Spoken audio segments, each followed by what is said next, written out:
AP ప్రభుత్వ ఉద్యోగుల గుండెల్లో రైళ్లు పరిగెత్తించేలా ఎల్లో మీడియా కథనాలు రాస్తోంది. ఎల్లో మీడియా వార్తలను చూసి ఏ ప్రమాదం పొంచి ఉందోనని ఉద్యోగులు భయపడుతున్నారు.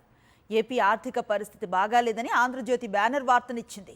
హిమాచల్ ప్రదేశ్లో జీతాలు తగ్గించారని, ఏపీ ఆర్థిక పరిస్థితి కూడా అందుకు భిన్నంగా లేదని ఎల్లో మీడియా ప్రచారం చేస్తోంది. మరి కూటమి ప్రభుత్వం ఇచ్చిన క్లూతోనే ఎల్లో మీడియా కథనం రాసిందా, లేక డిమాండ్లపై ఉద్యోగులు, హామీలపై ప్రజలు నోరెత్తకుండా చంద్రబాబే ఇదంతా చేయిస్తున్నారా? దీనిపై సీనియర్ జర్నలిస్ట్ కేఎస్ఆర్ కామెంట్ ఏంటో ఇప్పుడు చూద్దాం.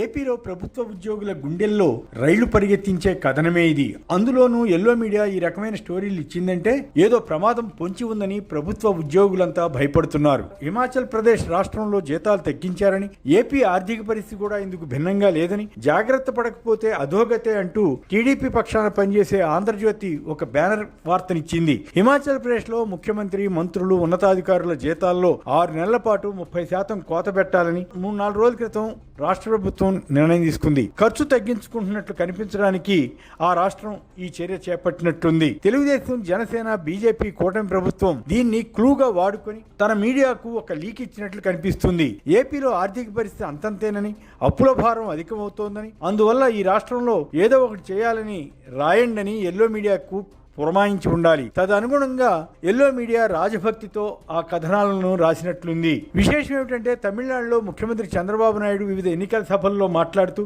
కేంద్ర సహకారంతో ఏపీ బుల్లెట్ వేగంతో అభివృద్ధి చెందుతోందని చెప్పారని కూడా ఇదే ఎల్లో మీడియా వార్తలిచ్చింది. చంద్రబాబు చెప్పిన దానిలో వాస్తవం ఉంటే ప్రభుత్వ పక్షాన పేద ఏడుపులు ఏడుస్తూ ఎల్లో మీడియా ప్రజలను ఎందుకు భయపెడుతోంది? చంద్రబాబు అబద్ధం చెప్పినట్లా, లేక ఎల్లో మీడియా అసత్యాలు ప్రచారం చేస్తున్నట్లా? ఇదే ఎల్లో మీడియా 2024 ఎన్నికల సమయంలో కూటమి మేనిఫెస్టోకి భజన చేస్తూ అద్భుతం, అమోఘం, చంద్రబాబు సంపద సృష్టించగలరు, తద్వారా సూపర్ 6 హామీలతో సహా ఎన్నికల మేనిఫెస్టో అంతటిని చిటికిన వేలుతో అమలు చేసేయగలరు అని ఎందుకు ప్రచారం చేసింది? అందులో ప్రభుత్వ ఉద్యోగులకు వేతన సవరణ చేస్తామని, అంటే జీతాలు పెంచుతామని ఎందుకు హామీ ఇచ్చారు? ఉద్యోగుల ఇతర కోరికలను నెరవేరుస్తామని ఎలా చెప్పారు? ఇప్పుడేమో ఆర్థిక క్రమశిక్షణ అవసరమని సన్నాయి నొక్కులు నొక్కుతూ ఎందుకు రాస్తున్నారు? ఇది ప్రజలను, అందులోనూ ప్రభుత్వ ఉద్యోగులను మోసం చేయడం కాదా అన్న ప్రశ్న వస్తుంది కదా. ఉద్యోగుల జీతాల వల్ల ఆర్థిక భారం అధికంగా ఉందని చెప్పడంతో పాటు సంక్షేమ స్కీముల అమల్లో కూడా బాగా ఖర్చు అవుతోందని, ఇందులో చాలా దుబారా ఉందని ఎల్లో మీడియా అంటోంది. దీన్ని చంద్రబాబు అభిప్రాయంగా తీసుకునే అవకాశం సహజంగానే ఉంటుంది.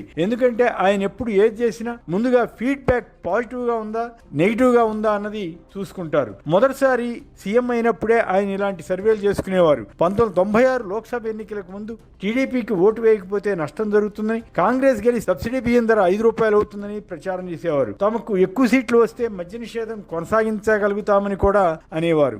ఆ ఎన్నికల్లో కాంగ్రెస్ తో దాదాపు సమానంగా టీడీపీ, సిపిఐ, సిపిఎం కూటమికి సీట్లు వచ్చాయి. ఆ తర్వాత ఆయన రూట్ మార్చారు. ప్రజాభిప్రాయ సేకరణ అంటూ కొత్త కథ చేపట్టారు. రాష్ట్రంలో ఆర్థిక పరిస్థితి బాగోలేదని, సబ్సిడీ బియ్యం రేట్లు పెంచకపోతే ప్రభుత్వం భరించలేదని అనేవారు. అంతకుముందు ఎన్టీ రామారావు అమలు చేసిన మద్య నిషేధాన్ని కొనసాగించలేమని, అక్రమ మద్యం రాష్ట్రంలోకి వస్తోందని, దాన్ని నియంత్రించలేకపోతున్నామని, ఆదాయం కూడా రావడం లేదని ప్రచారం చేశారు. ఎన్నికలకు ముందేమో ఎన్టీఆర్ అనుమతించిన హెల్త్ పర్మిట్లను కూడా రద్దు చేశారు.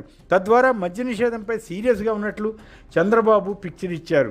ఎన్నికల తర్వాత ఏమో మొత్తం ఎత్తివేశారు. ఆ టెక్నిక్ చంద్రబాబుకు తెలిసినంతగా మరెవరికి తెలియదేమో. ప్రజాభిప్రాయ సేకరణలో తన వాదనకు అనుకూలంగా ఎక్కువ మంది మాట్లాడేలా చూసుకునేవారు. తదుపరి జనం అంతా అలాగే కోరుకుంటున్నారని చెప్పి నిర్ణయాలను మార్చివేసేవారు. ఇదే కాదు, 1999లో బీజేపీతో కలిసి కూటమి కట్టడంతో మళ్లీ గెలవగలిగారు. ఆ తర్వాత ప్రభుత్వ రంగ సంస్థలపై సమీక్షలు చేసి వాటిలో లాభాలు ఆర్జించని సంస్థలను మూసివేసే ప్రక్రియ ఆరంభించారు. ఇందుకోసం ఒక కమిటీని కూడా వేశారు. అప్పుడు ఈ ప్రభుత్వ రంగ సంస్థల్లో వృధా వ్యయం ఎక్కువగా జరుగుతోందని పబ్లిసిటీ ఇచ్చేవారు. ఆ సంస్థలకు ఉన్న భూములను ప్రైవేటు వారికి అప్పగించేశారు. ఆ భూములను రియల్ ఎస్టేట్ వ్యాపారానికి వాడుకున్నట్లుగా ఇప్పటికీ విమర్శలు ఉన్నాయి. ప్రభుత్వ ఉద్యోగులు అవసరానికి మించి ఉన్నారన్న భావన కల్పిస్తుంటారు. అప్పట్లో ఉద్యోగులు చంద్రబాబు పాలనపై మండిపడుతుండేవారు.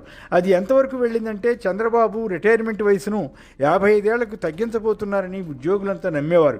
నిజానికి ఆ ప్రతిపాదన లేదని అంటారు. కానీ చంద్రబాబు ప్రభుత్వ సరళి చూశాక ఉద్యోగులంతా ఆ వదంతిని నమ్మారు. 2004లో టీడీపీ ఓటమికి అది కూడా ఒక కారణమైంది. కేంద్ర ప్రభుత్వం అప్పట్లో కొన్ని సంస్కరణలు ప్రతిపాదించింది. వాటిలో విద్యుత్ రంగం కూడా ఒకటి.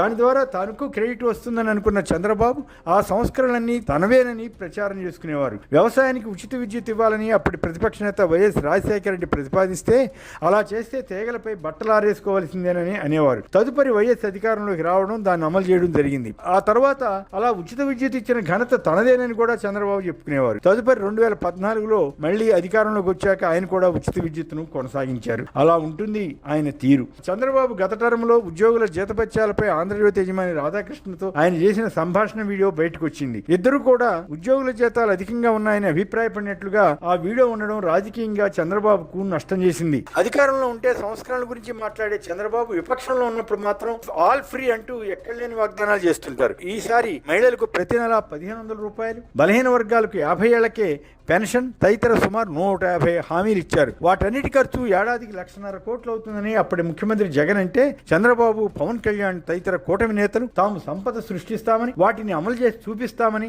గప్పాలు పలికేవారు. ఆ అధికారంలోకి వచ్చాక మాత్రం తెల్లముఖం వేసి వారి హామీలను నమ్మిన ప్రజలను వెర్రివాళ్లుగా చేశారు. ఇటీవల ప్రభుత్వ ఆదాయం అంతా ఉద్యోగుల జీతాలకే సరిపోతోందని, అప్పులు చేసి సంక్షేమం అమలు చేస్తున్నామని చంద్రబాబు చెప్పడం ఆరంభించారు. అంటే జనాన్ని మానసికంగా తయారు చేయడం అన్నమాట. దాని కొనసాగింపుగా ఎల్లో మీడియా దీన్ని భుజాన వేసుకుని సంక్షేమంలో చాలా వృధా అవుతోందని, అనర్హులకు స్కీములు వెళ్తున్నాయని ప్రచారం మొదలుపెట్టింది. అవన్నీ అర్జెంటుగా మార్చివేయాలని రాసేస్తున్నారు. ఎన్నికలకు ముందు చంద్రబాబు సూపర్ 6 ప్రకటిస్తే ఇదే ఎల్లో మీడియా జగన్ పై శరాలను వదిలారని జాకీలు పెట్టి టీడీపీని లేపడానికి ప్రయత్నించింది. చంద్రబాబు అధికారంలోకి వస్తే నిజంగానే ఆ హామీలన్నీ అమలవుతాయేమో అన్నంతగా నమ్మేలా ఎల్లో మీడియా ప్రచారం చేసింది. ఇప్పుడేమో యథాప్రకారం వారి శైలిలో అదంతా వృధా ఖర్చు, వాటిలో కోత పెట్టాలి అంటూ వాదన తీసుకొస్తున్నారు. విశేషం ఏమిటంటే చంద్రబాబు టీం కానీ ఎల్లో మీడియా కానీ అమరావతిలో మాత్రం అప్పులు చేసైనా లక్షల కోట్లు వేయించేయాలని చెబుతున్నారు.